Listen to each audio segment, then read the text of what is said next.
অসমৰ ৰাইজৰ হৈ আজি ছাত্ৰ সন্থা ৰাজপথলৈ ওলাইছো এটা প্ৰশ্ন সুধিবৰ কাৰণে আৰু প্ৰশ্নটো হৈছে অৰ্থনীতিৰ অধঃপতন বজাৰত জুই নিৰ্বিকাৰ চৰকাৰ ক'ত আছে শুই পুনৰ কৈছো আমাৰ প্ৰশ্ন হৈছে যে অৰ্থনীতিৰ অধঃপতন বজাৰত জুই নিৰ্বিকাৰ চৰকাৰ ক'ত আছে শুই নিৰ্বাচনৰ সময়ত মূল্য বৃদ্ধিৰ কথা তেওঁলোকে কোৱা নাছিল এতিয়া দুখন বহিৰাষ্ট্ৰৰ মাজত হৈ থকা যুদ্ধৰ দোহাই দি দেশৰ প্ৰধানমন্ত্ৰীৰ পৰা আৰম্ভ কৰি ৰাজ্য চৰকাৰসমূহলৈকে সকলোৱে দাম বৃদ্ধি ৰোধ কৰাত নিজৰ বিফলতাক সেই যুদ্ধখনৰ দোহাই দি হাত সাৰিব বিচাৰিছে যিটো সহ্য কৰা নহ'ব অসমৰ মানুহৰ মূৰত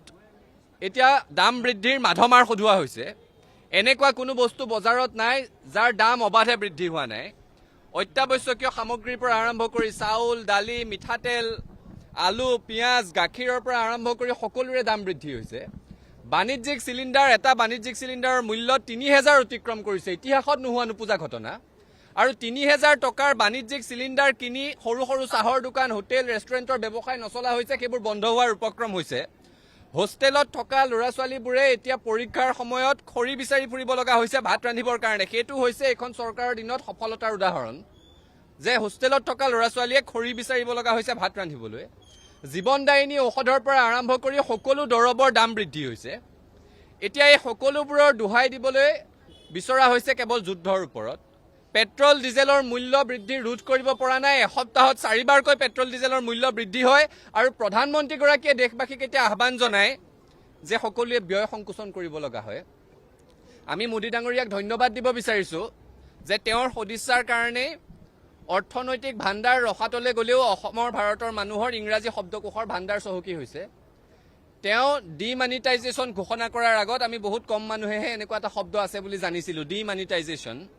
এতিয়া তেওঁ এটা নতুন ইংৰাজী শব্দ তেওঁৰ কৃপাতে আজিকালি সংবাদ মাধ্যমত চৰ্চা চলি আছে সেইটো হৈছে অষ্টেৰিটি ড্ৰাইভ তেওঁ আমাৰ ইংৰাজীৰ শব্দ ভাণ্ডাৰ বৃদ্ধি কৰিছে কিন্তু অৰ্থনীতিৰ ভাণ্ডাৰ ৰখাতলৈ গৈছে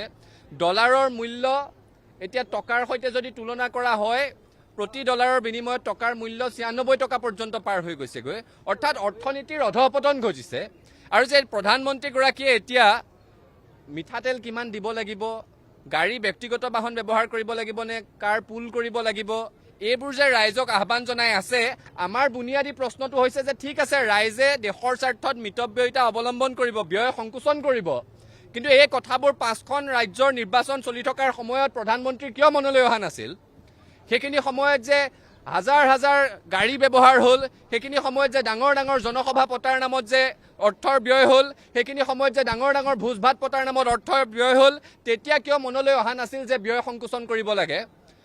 অসম আৰু পশ্চিমবংগৰ চৰকাৰ গঠনৰ পাছত শপত গ্ৰহণৰ ব্যয়বহুলতা চাই কাৰোবাৰ ধাৰণা হ'ব পাৰে নেকি দেশত যে অৰ্থনৈতিক সংকট আহিছে গতিকে ৰাজ্যসমূহৰ নিৰ্বাচন চলি থকাৰ সময়ত চকুমুদা কুলিৰ ভাও ধৰি এতিয়া জনসাধাৰণক কেৱল ব্যয় সংকোচনৰ গোটেই দায়িত্বটো দি দায় সাৰিলে নহ'ব দাম বৃদ্ধি ৰোধ হ'ব লাগিব আৰু যদি দাম বৃদ্ধি ৰোধ নহয় ধাৰাবাহিক আন্দোলন অব্যাহত থাকিব